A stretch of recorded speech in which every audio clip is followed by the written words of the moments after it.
Salibonani sesibuyele njalo podcast Yabantu i-podcast yomhlaba ebukelwa nge-Starlink ebukelwa ngedata sathi sizolethela abantu abahlukeneyo akusoke kube ngabaculi kuphela ngicela ukuyi-addressa kancane lento kwesinye isikhathi abaculi banokubuya bebuze abanye bese besi-attacker ngendlela engaqondanga bethi hey wayelikhetha lisenzani sibiza abantu ngokuhlukeneyo abenza izinto ezihlukeneyo akusi podcast yabaculi podcast yabantu abantu benzani benza amabhizinisi bayacula baya-actor abanye nje noma sokumuntu ordinary ungananzelela uqaliseni sathi thina sifuna ukuxoxa labantu abahlukeneyo as long kungabantu bakithi yikho kuthiwa i-podcast yabantu mina lami ibizo nginguJoyful Sibongwa koNcube ngiphuma phansi laphana emangwaneni esigodini phela endaweni nje ngathi saDubai ngathi ihamba phambili inkinga nje ukuthi ayaziwa ngoba especially kakhulu namhlanje siliphathele umamoya abaningi liyamazi lapha enkundleni zokuxhumana kodwa uzozethula sithi ukuqhubeka ngohlelo mamo welcome.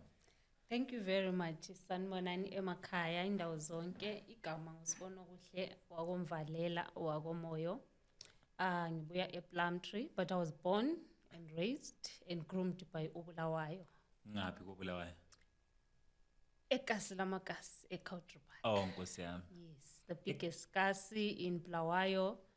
Yes, that's where I come from. eCountrypark nxa usuka edrobheni ukade umchova uyahamba ulala uzuphaphame uzuvuke ungakafiki eCountrypark. Kuzokala kulezigameko eziningi ezenzakala kulabo ndofa kulani kanti eCountrypark i-country noma The whole idea about Countrypark is to create a city. So we just had to be away from everyone to give us enough space so that we're able to build everything that we need and we become independent of Bulawayo.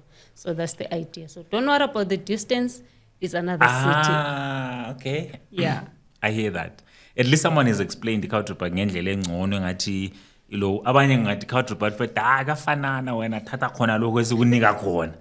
But anyway, enough about that. Mamo, welcome to a podcast. We've always wanted to have you, and thank you for honoring our invite in such a short notice.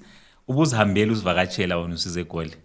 Yeah, I just come to do a few things and here I am now. And I just thought, okay, podcast Yabantu, it's one of our own products as Umthwakazi community. Yeah. So if we don't feature there, who's going to feature there? And you do a lot of work, which I love, especially I'm in that space. Singakafiki kokunye okwenzayo. What's the inspiration behind the charity work that you do Bulawayo? Because Christmas, we see you like with the homeless, sharing meals, and you do. What inspires that? If you say this, people will tell you it's a cliche. If you grow up with nothing, you know what it feels like to have nothing. So whenever you recite your story, people will be like, she's saying this for sympathy. You're making it up. She wants people to feel sorry for her. No, we're not. We grew up with nothing. We grew up receiving from other people. We grew up going to these particular houses where they'll give us this. Ungayikhulumile ucupha impuphu uthola sebekuthume kuthi uhamba oboleka impuphu ngibo kankazana lwana umfunayo. Yeah, ufike ujike egedini uthi abekho, you understand. So the irony of life is sometimes when you look where you grew up, the Kongozela, if you go down the lane, you find what manje those people are now struggling. But when you grow up, that's where city low, yo umthombo wethu our source ukuthi singafi. I grew up in Bulawayo sengihlakaniphile in the era of 2007 to 2009. Usubona izinto. Yes, things were very tense and there are some people that I cannot go in life and not mention because if it wasn't for those particular families, maybe ngakho rest in peace lama tombstone kuphi. Yeah. So when you grow up with nothing, when you get izinto, I'm not saying I'm rich or I get, but when I manage to have a meal, 5 sets of clothes, I can simply afford to give away one. So charity work is inspired by growing up with nothing and looking at your community and feeling ukuthi, you know what, I can do without this pair of shoes. Do you feel like uNkulunkulu makes some people go through certain things so that they can be of help tomorrow? Yes, God does. There's this thing that when we go into the spiritual realm, God communicates with people. God will tell you. People. Yes, through people and with people. God can send you, Guti, it's your calling to help people, and you keep ignoring it. Because emhlabeni kumnandi, we like doing the earthly things. uNkulunkulu athi, no, you're not supposed to do this. Your calling is to help people. Then you keep ignoring it. And the universe has a nice way of dealing with people. Sometimes they use violence to get you to listen. So lapha mina ngizoku-interview uzongenela mina. No, I'm just saying Okay, they use violence to get you to a certain level where you need to be. What type of violence? Any violence. They can take you, bakhiphe ebantwini. They can make people hate you. They can make people accuse you. You can be persecuted and prosecuted. They can even make sure that you lose your job, you lose indawo yokuhlala ehlala emgwaqweni because you don't want to help the poor, you want to be the poor. You see. So indlela ze communication ziningi. Those who know my journey, I used to stay in South Africa. Yeah. I used to have fun. Wakumnandi. Hey, Weekends. Just keep that one. We used to have a lot of fun. Used to have a lot of fun. You know, free spirit, you're working, you've got a job. It was a purposeless life where you make money, you go drink, you buy clothes. I was funny next weekend, you buy new clothes. Yeah. And it goes What's on the and next on. happening style and You see? label? Then it get to a point where your calling has to manifest, but you're still caught up in things of the world. And then that's where the spiritual realm starts to act. How does one then now identify that this is me hallucinating or this is the spiritual realm communicating to me? I always say your dreams are your biggest communicator. There are some people that are fortunate enough that when they're walking on the street, someone can come up to you and say, you know what, you're supposed to be a pastor. And then you're like, like, why me? You see? Yeah. Some people, it would have been communicated before, but they don't listen because it's just a dream. I dreamt my granny telling me I must go back home and build a home. I dreamt my father saying I must go and build a home. Then when they see that you don't listen to dreams, they'll send someone on the street to tell you the exact same thing that you dream. But anyway, we're not here about the spiritual life, so let's get back to life is spiritual anyway. So you are in South Africa for years. How long were you in South Africa? I stayed in South Africa for 10 years. 10 years? Yes. And South Africa was good? I came today around this time, around 4 p.m. Tomorrow morning at 8 a.m. I was employed. I had a job. I had an aunt who was a manager somewhere, so you know how connections. So it was so easy. I was only unemployed in South Africa for hours. Then I got in, I got a job, I started working. I have no responsibilities. I'm making money. I have nothing to do with my money except send my mother here and there. And then have fun. And then have fun. Yeah. Had a lot of fun. Yeah. That's what I can say. Then I stayed for 10 years doing the same routine. Have fun, have fun, have fun. Then I had a child. Still, it's fun because supporting one child. So, and then I had a child. One child, it's easy to support. I kept on doing my same routine. Funny enough, people don't know. I went home for holidays. Yeah. When I was home, I was told that when you go back, you're not going to last. These dreams that you're talking about? Yes, it was a dream. So I was at home on holiday, and then I had a dream. The house had fallen in. Yeah. Phakathi. Are you spiritually aligned at the time, or this dream is like, what is this? No, I'm just whatever. An ordinary person. You see, sometimes the dots start to connect when you grow up, when you become mature. So I have this dream, and I'm like, why am I dreaming that my room and everything is done? And I'm like, okay, whatever. The holiday is over. I go back to SA. Things just went south. Work, relationships, everything just went south.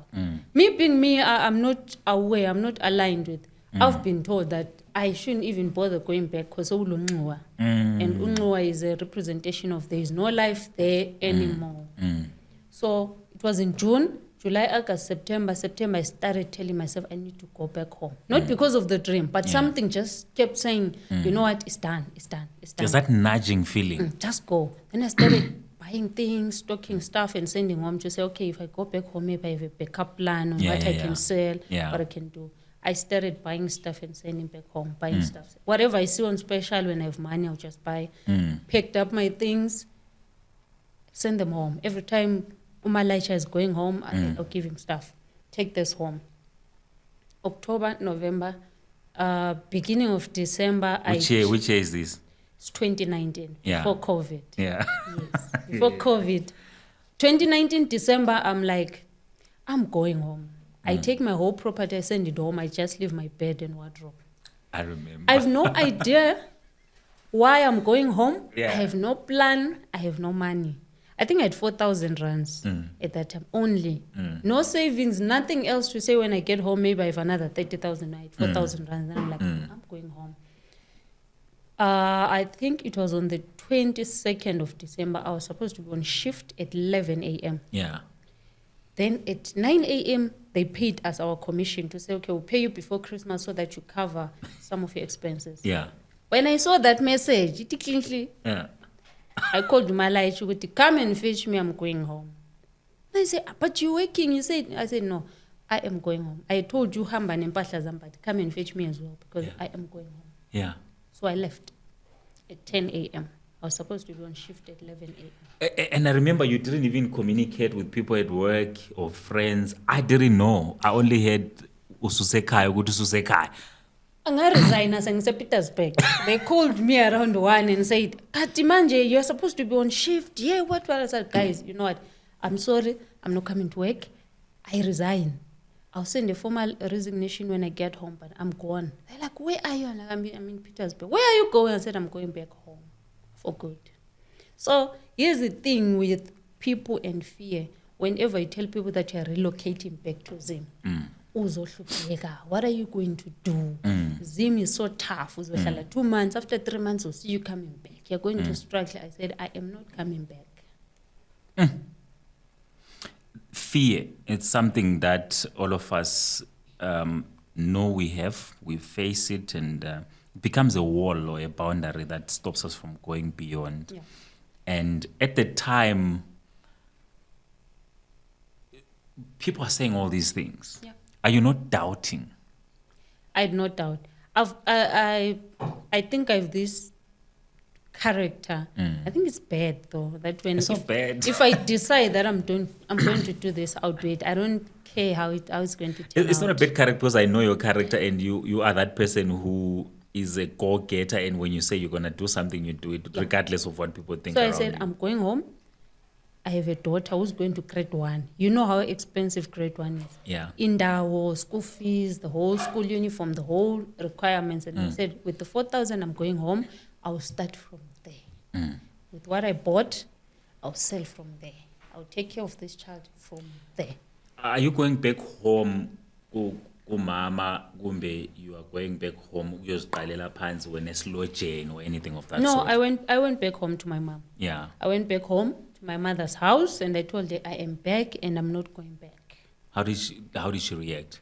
My mom is one person who's always welcoming. She's not judgmental. Yeah. She'll tell you what's wrong, but she will accept you in whatever state. Yes, you Whether you are. come with the 2,000 or you have groceries or nothing. nothing, she'll just let you in. Yeah. She may be disappointed, maybe inside, but she'll never tell you that, no, you know what, I expected you to come with this and that. I came back. Then she asked me, what do you want to do? Because my mom has always wanted me to go to university. And because I finished You're A-level. A-level student, Pela, very high. I finished A-level and then I said, let me take a gap year and come to South Africa and relax for a year. And maybe go back. Big mistake. I shouldn't have come. Once you come to South Africa and you start working and you start making money and you are young, You can't go back. you lose the value of school. So when I came back, she thought, maybe I'm going to start considering going back to school. Then I told her, you know what? Because I want to make this work, I'm going to start from the bottom. So I ngaqala umsika.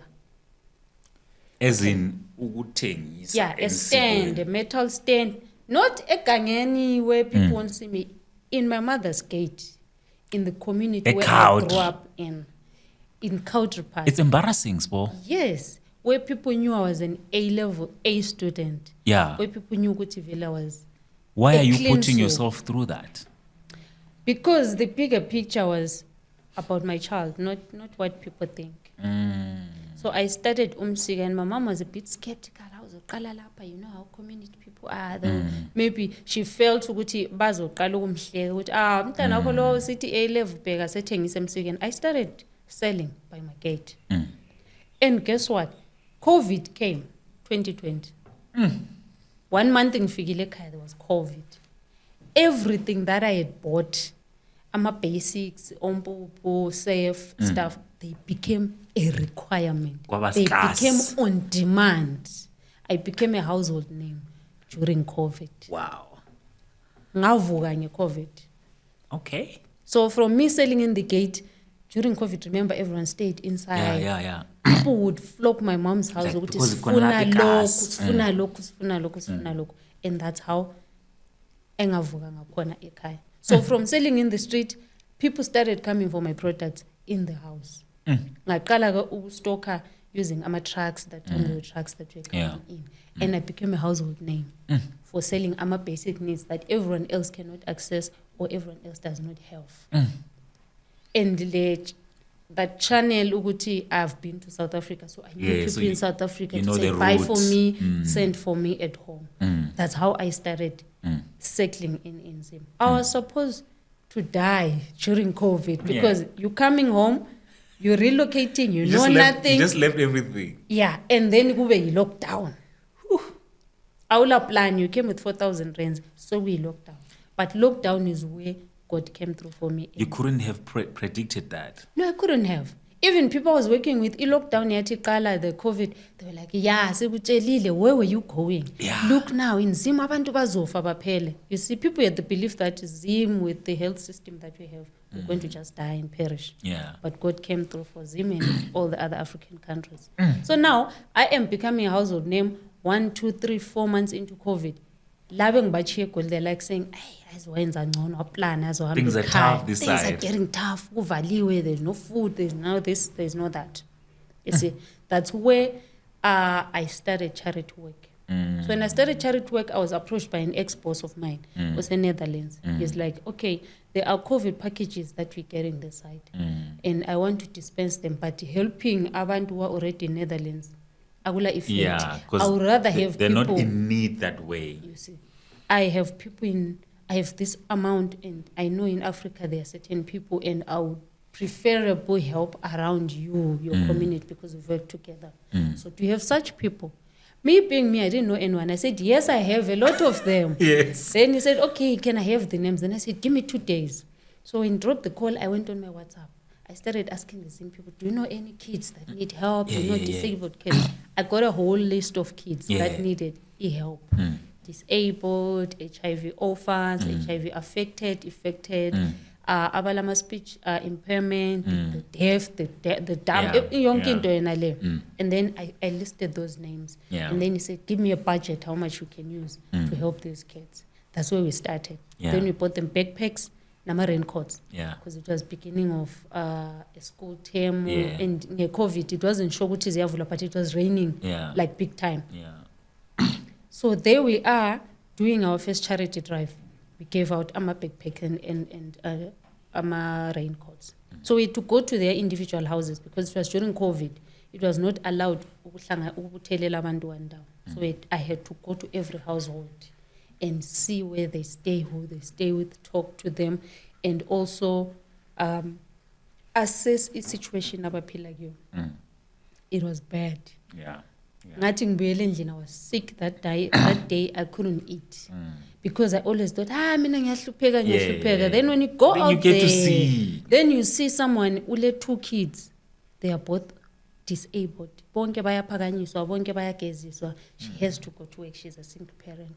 And then when you are able-bodied, you have an able-bodied child, and you keep saying, we are hlupeka. That's where cases come from. I remember a lot of conversations that we had around that, where you would speak about especially kids that needed wheelchairs and crutches, and I didn't understand at the time where it was coming from until I think you explained, and I saw some of the pictures of the work that you were doing. Having worked with people with, that are physically challenged, as much as I thought I understood, I didn't know the severity of that, especially back in Zim. Yes. And thank you for showing me that side of the community. And you also then stepped out of that and even spread it to places where abantu abalanda zokuhlala. We saw you doing a lot of work, Ngozi Mine, and all that. And how do you find these people? How do you get to that community? How do they receive you? All right. Finding those people is not so hard.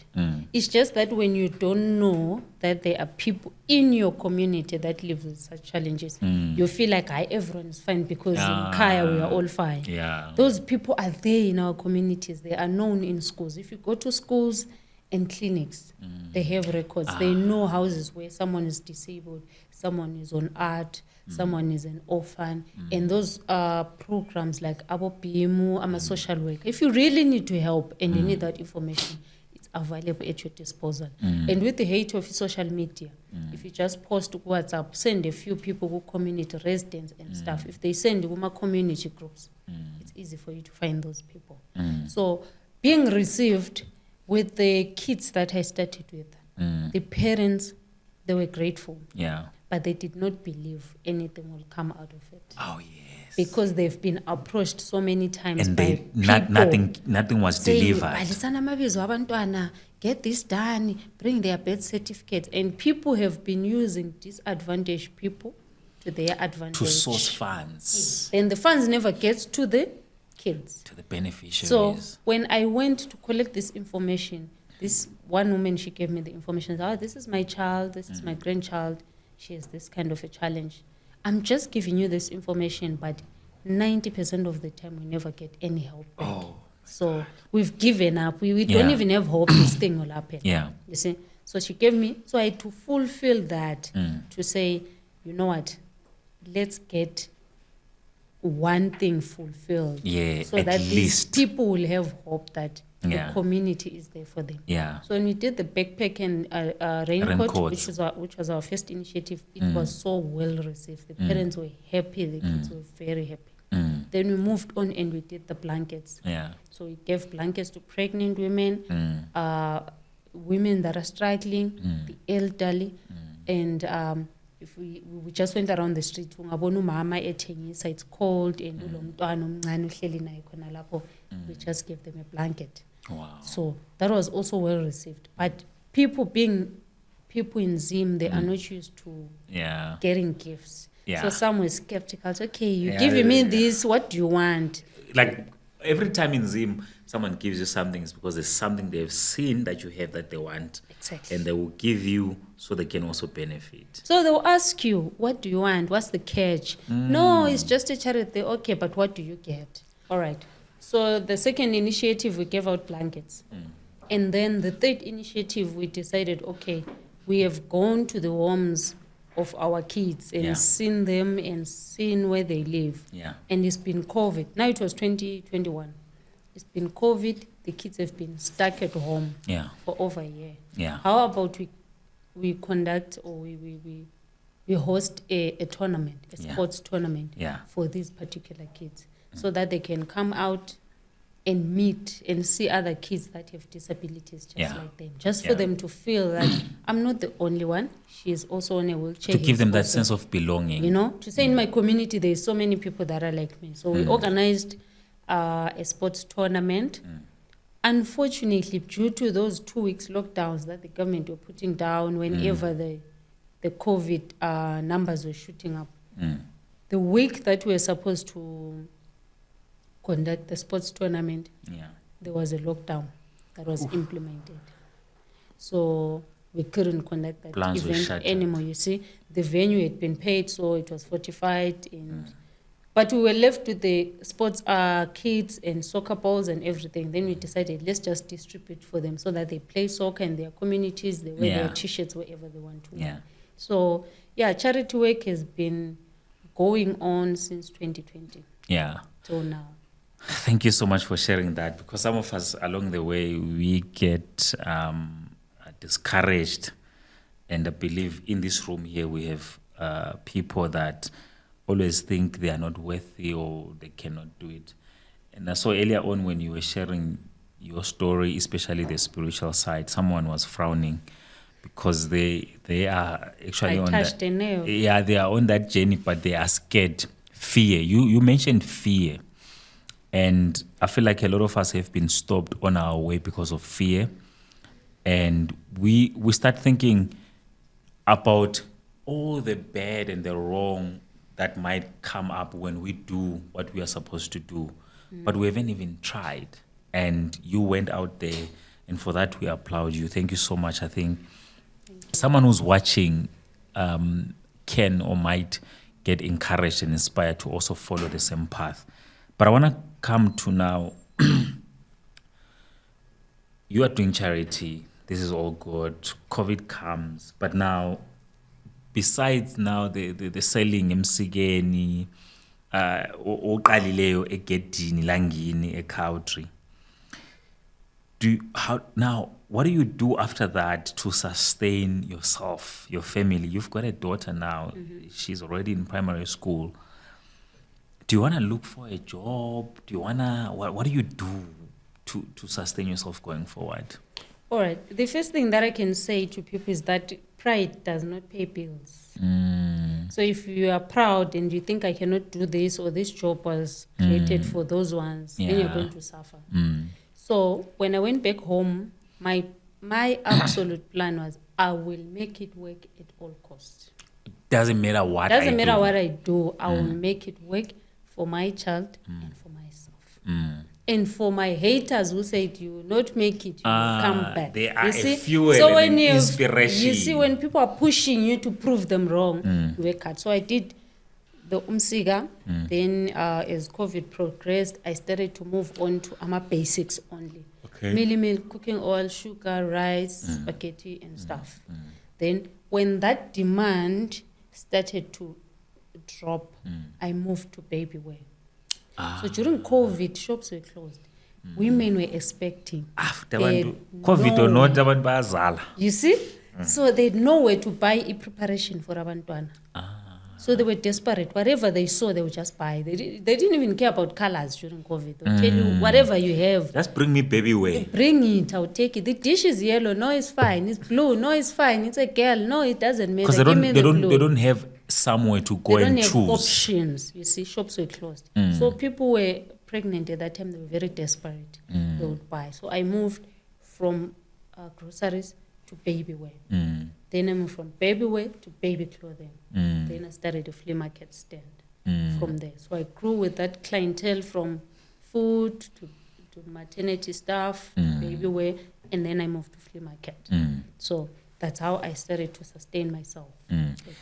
Later on, you identify a gap. People in the diaspora are always crying, ukuthi kudala ngithumela imali, it's been years, and then bangithumela indlu, xa ngibuye ekhaya ngithola ukuthi indlu yakomakhelwane. And you come up and then you say you want to be the errands girl who help abantu. You're sort of like an agent who would, okay, use diaspora, sharp. Ufuna ukwakha, okay, I'm your girl. I'm going to purchase, source, material, obilita, and all these things. What makes you, like, how do you identify that gap? All right. So when I was back at home, I realized that there are a lot of people who are struggling to build, or a lot of diasporans were ekaya with nothing. Some, sorry to say this, but they are lazy to work on building back at home. Some, they are trying, but they don't have a reliable person to pursue their dreams. And some are just in the hands of dishonest relatives and friends and neighbors. Which sometimes actually breaks if the family structure, 100 years from now, the family is broken because usibongile ese Dubai wayethumela imali ufifi eyidla eZimbabwe. That's true. I saw one story of a lady from Uganda. She's been in Saudi Arabia for 10 years, sending money, sending everything that she got back at home so that they can build a home for her. When she got there was absolutely nothing. No Empty stand, ground. no brick, no bag of cement, not even a brickforce or anything. And she committed suicide. So I've spoken to several people from East Saudi Arabia. Saudi Arabia is brutal. It's hard. They will tell you that if I send you $100 from Saudi Arabia, please use it wisely. Put it to good use. Yes. People are struggling in Saudi Arabia. It's very bad. Actually, all the Middle East countries, they are suffering. So imagine, passport. you see, that's some of the laws that I've heard. When you get there, they take your passport. And when you come in, your visa is signed by your employer. If she says you're not leaving, you're not leaving. Even if it's 15 years, you will never leave that country. So people are working so hard to say, I am struggling, I am kind of in modern slavery. Take my money and build something so that when I manage to escape from this, I have something at home. Then when they come home, they find there's nothing. So I saw that gap and I said, okay, I'm going to bridge the gap between the diaspora and the local people. All right. So the other challenge that diasporans are facing is that if you app or you call a Zimbabwean number, udinga a quotation, they'll always triple the price. Yeah, they put a triple markup. If we see you plus 44, we'll be like, Ikona. And in then 2,000 is like 7,000. 7,000. Because you're not there, or there's no one that you trust on the ground who's going to do the checkups for you. And they think You fall for that. You see. So I saw that gap and I said, okay, I'm going to start a BYO Errands run, which I'm hopefully going to expand to other cities with time. Or I can franchise it if there's someone who's going to match my energy in Harare, who can be as transparent. And honesty and integrity. Yes. So BYO Errands run is for people in the diaspora and people that are local who are not in a position to do certain errands for themselves at that particular time. So I'll be there. I'll buy your building material, I'll do quotations for you, I'll check city council for you, I'll pay your ZESA bills, I'll pay the school fees, I'll go drop groceries for your child at boarding school. I will do absolutely anything that you cannot do at that particular time. And let me say this, Mbogelo Uguchi, the reason why she's here and why I also believe her is because she has been doing that for me, for us as a family. And we had a house that my tenants are being cracky, the floor is not okay, it's not plastered and whatnot. And I sit here today, that house has been plastered inside and outside. Just last week, Ichurawo lifagiwe, Igeti lifagiwe. We were struggling with that because bekungela muntu who was on the ground to say this is needed and that is needed. There was some point where when you took over, there were bills that were not paid for some time, and you took over, you made sure those bills were paid. And one thing that I love is that you actually get involved in even asking questions. What is the problem here? Yeah. Who have you been sending the money? And what challenges have you faced in that? Because I know the challenges you faced with us. And it's something that we're not going to share here, but we sit here today with a house that has been plastered. It's got a jura wall. It's got tenants that are living in there and they're happy. The tenants are complaining. They're saying, now that you're changing this house too much, you chase us away and say you want to come stay in your house. Like, no, we want you to stay in a proper house where you feel that if I'm paying so much for rent, this house is... It has to be worth that. Value for money, because renters are so expensive. So if you are living in our house, we expect you to have everything done. So we also do renovations. We take your house from where it is, we evaluate it, and then we see what needs to be done. Then we work with you, we create like a work plan to say, how much can you chip in with, at what time? We don't put pressure on you because we don't know how much bills you're footing in the diaspora and whatever you're doing. But we work with your program to say, okay, the tenants are giving us this much, we're paying this much to the city council, we're left with this much. How much can you chip in so that the balance and what you're chipping in can do this. Can do the work. And I love the fact that you would ask me like, "Good morning. What do you think we should work on next?" Because now you don't want to detect and control and say, "Okay, we're gonna do the jurao." You want to first find out so that when you are now asking the next question, you're asking based on what we have agreed on. Yes. So, like I said, we work with the client's requirements and needs. We cannot say we're taking over the house. It needs to be your house that you are building online, basically. Whatever you need. If you need a blue door, we buy a blue door. If you need a green door, we buy a green door. If you need purple tiles, we buy purple tiles. We're not going to say now we're tiling and we don't involve you in the planning of the tiling. So the challenges that you face with some of these projects is that at some houses, when you approach, the tenants start to feel like you're invading their space. So a lot of people that I'm dealing with, they have tenants who've been there for a while, and they have started to feel that entitlement, that the owner is in New Zealand. Yeah. She is not coming here. He or she doesn't have a say. So we do what we want. Some have even told people that this is my house. You see? So when you start coming to find out and to ask the relevant questions, they feel threatened.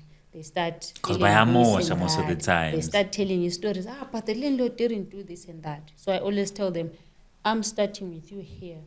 Yeah. Whatever was done before, you settle it with the landlord. I see. We start here, yes. We're building so that you sit comfortable in this house with bills that are paid, so that uzesa is not cut, amanzi they are not cut. So the challenges are there. Resistance from family members, resistance from the tenants. And it also takes time to build a trust with someone that you're working with, especially when they send you money and they've been squandered before. If they've been robbed before, they've been cheated before, it's hard for people to trust you. But I think it's social media and my stay here in South Africa, because the people that are supporting me a lot lately are the people that I've known through the social media platforms. Some we've met, my social events, one alawa that I used to have here in SA.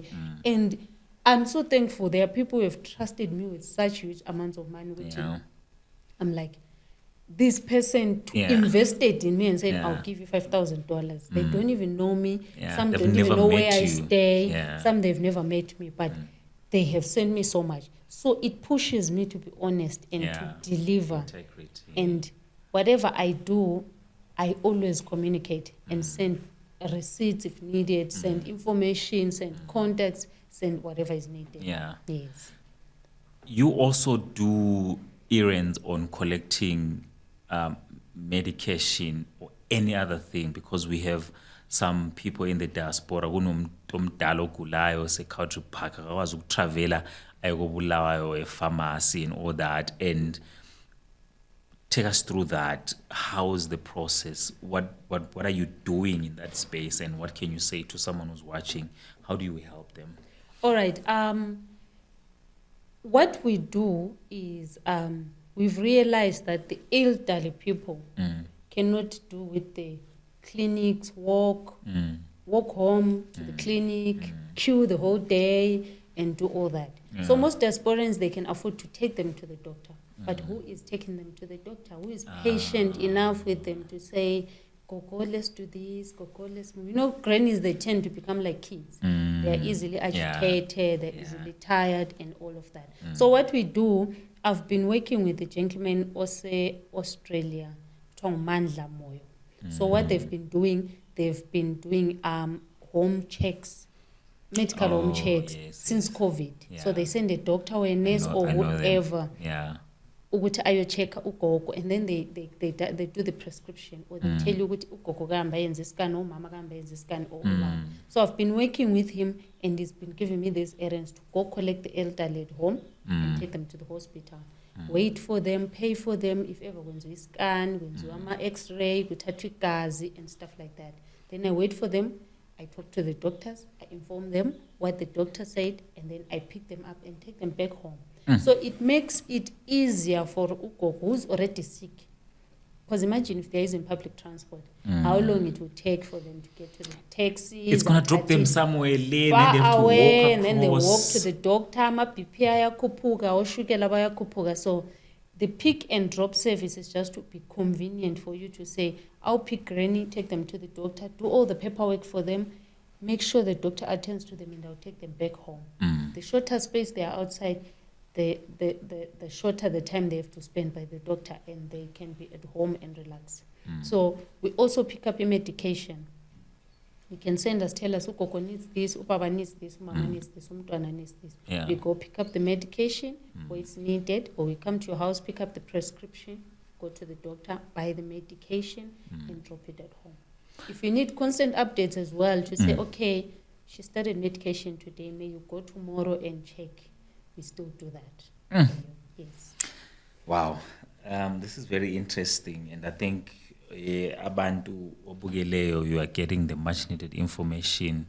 Amanamba siwashare, you know, her, she's there on Facebook, nxa ungamazi azovela futhi lana or uzobuza siwaphina and press them lana ku comment section futhi ukwenzela ukuthi ukwazi ukumthinta.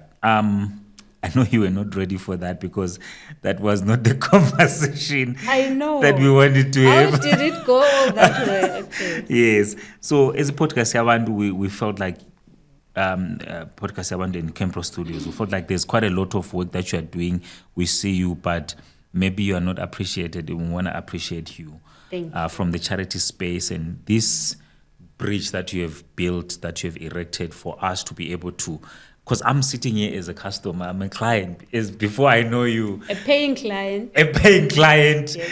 And you just delivered this darling Masalu, and at some point I remember you'd be like, so now, you know, bafuna mafutha ekhaya. And I just love the fact that you have an understanding of the needs of abantu abadala ekhaya, and for that I give it to you. Now, before we close, someone is sitting in the diaspora, someone is sitting in South Africa, Botswana, Zambia. They feel like, listen, this is tough, because you have also worked in that space where kulabanda approach I mean, I want to go back home, or I want to come back home. You've approached us. We've seen some of the people like Sibonokuhle Moyo also taking people home. You know what? Sengiphelelwe, ngisegoli impilo ingishayile, I want to go back home. What can you say to someone who has that instinct, that gut feeling? Some have had dreams like you did. I want to go back home. Where do I start? You start where you are. Okay. Honestly, what I can say about going back home, there is no better time to start. You will never be ready, so just start. Just pick up and leave. It's said that there are people who are scared to go back to their motherlands because there's nothing. You rather be stranded in your motherland, in your community, than in a foreign land where you are jobless, you are homeless, and you're being insulted in the streets for being a foreigner. So people always have, you do what others are doing. As much as I say that and people feel like it's a cliche, I've just shared. I went home with 4,000 rands. Everyone knows the expenses that comes with credit. I think that 4,000 was just for her for school. How else I was going to make it work, nobody knew. So there is no right time to say, next year. And there's no formula. No. You will never be ready to start afresh. Just start. Wake up, pick your clothes. Instead of going errand back, just go to park station and go home. It's possible. It's going to be hard the first year and second year because you need to create networks. But it's easy to integrate into a society as a kaya because it's not as fast-paced as Lapa. And people are not living in individuality that side. It's a community thing. You see? And it's always, I always tell people, whenever you come home, contact me. I'm not saying I've made it, but I've blended it. Ekaya, I can point you in the right direction. If you need this person, need that person. Me now, when I started, how I got my links, I can say I have links literally in every place. I know now. Departments. I know. My phone number. If I go to Home Affairs, Passport Office, can I please have your phone number? I might need your help. If I go to ZESA, can I please have your phone number? I might need your help. If wherever I go, I ask for phone numbers, not for personal stuff. But I know one day I might some client might say, I have a Zesa fault at my house. Can you please go and get it fixed? Instead of me boarding Iqembu, going to town to look for a guy, You've got I someone just on use my speed phone. dial. Guy, there's a place like this, they need you to fix this. Yeah. Then it makes it more efficient. I go to doctors, I get their numbers. Wherever clients send me, I go to Errands. You build relationships. I go in my basin, I get numbers. So it's easy for you to network when you have numbers. And people ekhaya, they are very understanding. As much as no one will employ you. I don't want to lie to people and say, come home, someone will employ you. There's no employment. You go create it you yourself. Go there and find a gap and get in. And you always at an advantage if you've lived at Diaspora. Yeah. Because you know, so knowledge. Agula markets. I've seen a solar at Dragon City. How about I talk to Joy Filabeting a solar party? Someone back at home doesn't know where to get the solars. They want the solars, but they don't know They've got the money, but they don't know where to go. So you find the gap and you get in. And the Iqembu allows you to start afresh with a clean mind. Agula pressure. It allows you to think. It allows you to retrospect. Life what have I done for 10 years in Sekoli? Where can I start? Where did I go wrong? That's the only time that you'll be able to find yourself, when you go into a peaceful and quiet space. But now like kule pressure, kula police, roadblock, when I get there, must stand over my passport, this, you don't have time to think. Life it's always this. So people want to come home, you never be ready. Just come. Just wake up and come and start somewhere. And ungabi la mahloni to start from the bottom. Ungabi la mahloni to ask for help. Manager restaurant doesn't matter. Go and start I was a supervisor at Rocco Mamas. I know. I always tell people I was a manager at a 1.3 million business. But when I go to home, again. Not because if I had taken my pride and taken my badge, I said Rocco Mamas back home. I'm something else. And people don't care what are in Australia or UK. They care about what you're going to do. So when I went back home, people were watching my journey. Okay, she went to A-level, so why did she go to A-level? But I gradually grew from that. I gradually grew from that. And I started doing charity work. Eventually, they are now appreciating. Charity work will give you blessings from God that you don't know. When you give people, they always pray for you. And they always say, thank you, God bless you. There are some wars that each charity work blocks. When people are trying to attract you. I'm a prayers, Abantu humble, something. Because you don't know how much you've changed that situation right there. So, that was meant for me. But someone is praying for you. So, when you do charity work, you also network, you connect Abantu, you grow your network. Build a community. Yes. As I'm speaking to you right now, thanks to Sis Piwe, Fifi. Yes, she donated money for my charity organization. Because when she donated to you, she also donated to my dad for his soccer tournament. Yes, so she donated something for us, and because of our exams, we ended up delaying doing the event. So as I'm speaking to you right now, the iron of life is there is a baking session for our kids that is underway as I'm speaking to you right now. So they have a chef who's teaching them how to bake, because now we don't want to equip them with goodies. We want to give them skills for life. So that's what we're trying to do. So as I'm speaking to you, they are baking into Zimnande. Unfortunately, but they are going to bake and take some at home to show the parents, this is what I learned. So they did theory and they will do the practical. So thanks so much to Sisu Simpiwe for the donation. It went a long way. And I've changed the way that I'm going to do charity. I am not going to be donating books and pens and pencils because I want to give them lifetime skills that will stay with them. Even in Aseko, even when their parents are gone. That. He will still be a builder. He won't go around saying, but he will go and support a family using that. Fifi, I'm so sorry for putting you on the spot. You don't like this, but thank you so much, because at the same time, when you donated to USPO, you also donated directly to my dad. He was turning 70, was in the tournament, Cholocho. it went out, it was so successful, and siyabonga kakhulu, siyabonga, ngiyabonga, uyabonga on behalf of the community that you are helping. Siyabonga, I don't know how I can really express this. You know, sebesikubona lapha uzihlanyela online, uzenzela ama video yakho, you know. But the heart that she has, she's got a big heart. It's bigger than her. Angazi uyifake phi la siswami, but it's so much that sometimes I get worried about her. And at some point, I think she had donated somewhere, and I'm like, okay, thank you so much for the donation, but when are you okay? Are you okay? Should we worry? And what I love about her is the kids that I'm helping out, abalama disability and challenges. It's her specialty where she is. So sometimes I go to her and say, can I have advice on this?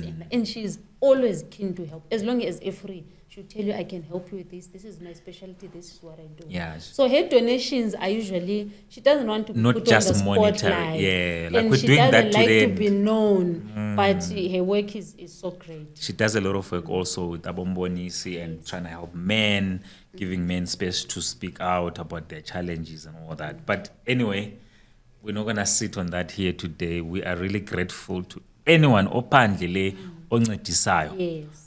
Baningi abantu who are helping. Abaningi abangafuni ukuqanjwa.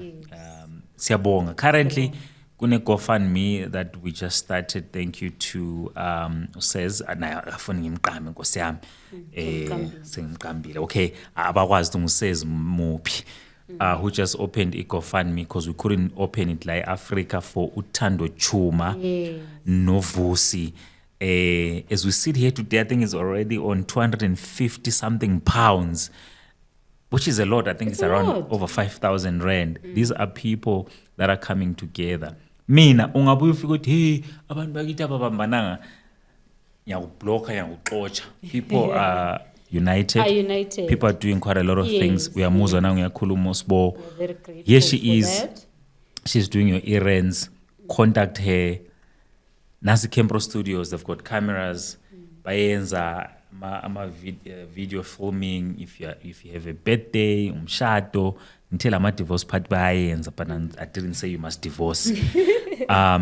Fifo khona laphana wenza amazipho. She also teaches abantu into zokwenza amazipho. There's quite a lot that we are doing as a community, but it's just that when you are isolating yourself, ungazibona usakhala ngokuthi abantu ababambananga inkinga nguwe. Wena nguwe ongabambananga labantu. There's quite a lot that is happening in our community. Before we close, speak to someone laphayana who's feeling discouraged, who's feeling like igoli mina sinchayile, iZimbabwe mana ayihlangani. What words do you have for them?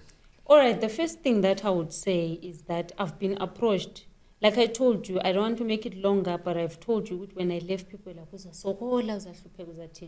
when 6 months, 7 months, 8 months, 9 months went on, people started seeing that I was settling in. Then some of them and some more people, they started coming to me and saying, how are you doing it? How did you manage to do this? How did you manage to do this? I always tell people I'm always available and willing to point people in the right direction. I recently put out a post saying, if you have a business in Zim, let me know what you're doing. So that if you're a builder, a business, a construction, instead of me going to collect strangers, we would rather grow our own society. So you're creating a book, like a network with service providers. Yes, I have clients already, and I want to use AMA services, abangani bami that are around me, the same people that are supporting me. Because I'm honestly very thankful to Facebook people. Yeah, I know. They've supported me a lot. They've followed me. They've entrusted me as mine. A lot, I know. They've entrusted me with their houses. Where's using I have keys to the whole house. I can go to every room. It takes a lot for people to trust you like that. So me giving back, I would like to say, Maule services that you're providing back at home, even if it's a service that is in SA that can export goods, lama services to Zim, let me know so that this is ukusebenzisana. And if you need any information about okwenzakala ekhaya, you need connections, you need a place to do this, you need information about this, I am always willing to help because ningumuntu ngenxa yenu abantu. So if you're discouraged, guys, I've been here for a few days. The situation on the streets is very bad. You send me a message like, hey. It's bad. I felt sad because I've known Hebrew to be a buzz, a center of Live. Yeah. And I went through Hebrew streets, quiet, dead. People are being manhandled by police and stuff. Guys, it's not worth it ukuthi lihlale emajele ase South Africa when you have homes. People look at you, judge you, mawusanda kufika, but you know it dreaming. Abaningi, you have got potential, you've got skills. You're working so hard like South Africa. Amboni ukuthi inezobanzima ukuthi eZimbabwe lisebenze and excel. Yes, uzoqala emsileni because abanye they are already in front, but you eventually get there. So if you want to come to Zim, please go home. If you feel overwhelmed, you feel depressed, you feel stressed, go home. Don't kill yourself. Yeah. Yeah. People judge you to be lutho if they do, but most families are supportive. And it's expensive now to take you back home. Also feel. You see, most parents, grandparents, they are very happy than so come home, try to start afresh. Even if it's not starting afresh, mouse is you're overwhelmed, just come home and assess, and recoup and regain strength, and then maybe you can go back or look another direction. There are nurses, there are teachers that are now going to Tanzania and Zambia. There's a demand of Zimbabwean teachers in Zambia and Tanzania. Rwanda and teachers in Rwanda too. Yeah. See, so it's not only South Africa. Abantu bengaze bazibulale, babe so under so much pressure and depression. Police will arrest me tomorrow. Where will I get 1,000 for this? Come home. Feel free to talk to me. Those who need help, direction in the right place. If you need a connection and help, I'll help you as much as I can. But thank you so much to everyone that has supported me. I've made it because you have supported me. Our families and have supported me. And let's continue to support each other. Like Ujoyfile said, if Swift is doing Amazipo, why are you doing from a total stranger when the next person can do and give you that service? Giving Ufifi Mali simply means that kusasa la fufu zabezo into 10 rand. Yeah. Then we're keeping the money within our space. Ourselves, like I'm a Pakistan. They don't go out there, they keep it within the family. So that's what I can say. I'm so thankful, very, very, very, very thankful to everyone who trusted me. And I'll keep on pushing charity work, helping the kids. So if you have clothes or anything that you're willing to donate to Bulawayo, please donate. You can donate your services. I'm in skills. If you build down, welder, plumber, take 1-2 children, bafundise plumbing, bafundise ukuyakha, bafundise enhanced skills, that will stay with them. And if there's anything else you want to donate, Christmas clothes, a pair of shoes, you can contact Ujoyfolo. He will organize it and put it together and send to us. Then we do one big donation for everyone. Wow, I am so inspired. Fit lapha endlini manje kule maqhuba ngaka and uthwanga wakho, and please take them with nxa usuhamba. Yes. Siyabonga. Mina, I want to personally thank you for what you have done for my family. So yeah, ubungazanga here for that, but I want to personally thank you. And one thing that I loved was when we started working with you for my family and with my family, it's how you were understanding Uguti. We have tried but struggled, and the approach that you had or that we had, you were flexible enough to be, you were always ready to help. And as I said, we sit here today with indlesi plasti wesile jurawo lesile gedi, lama tenanti. We sit here with umama ole Starlink. It was delivered to you, to your address. Yes. Because we didn't have abanye abantu to deliver it to you. You made sure it's taken to the right person. Yafike ekhaya. Khathesi ngiyakwazi ukufonela umama nge-video call thanks to you. Thank you. And guys, this is not like us trying to put her out there. These are the things that she has done. And so kuzavuthwa noma ngithi sokuvuthiwe sokushoda ukuthi siphakeni, either kushoda abantu abaphakayo kumbe kumele siziphakele ibuffet. Kuningi kakhulu okwenzakalayo around us in our communities. It's just that wena you are ignorant. Wena ngoba wena lenhliziyo yembi wena ucabanga ukuthi wonke umuntu ufana nalawe. There are people who are doing such great work like her that are she's saying, if you want to come back home and you are confused, you don't know, contact me. uzwe ukuthi ungenzani or Ufake style. you understand so ukuthi wena ulokhu ukhala hey ukuthi vele thina vele sila ama-connection akhona it's just that we also lanxa isethe ule connection akutsho phela ukuthi ngo-12 ebusuku usumfonela sufona at weird and awkward times dinga isikhathi esi-right text wait if engakalokhu I know there are a lot of people who have helped umuntu wayengela birth certificate at all ubancedise with things like that and connect them to the right people so for that we want to give you your flowers as Campro Studios and the podcast Yabantu. Continue doing what you're doing. We support you. We're also going to bring people abafuna usizo olufana lona lolo. Siyabonga kakhulu. Asithethe indawo aluphela uhlelo. Sisazobuya futhi sihamba lo Sibonokuhle namhlanje uthe yazolsharela ulwazi. Thank you to podcast Yabantu Campro Studios. Danko.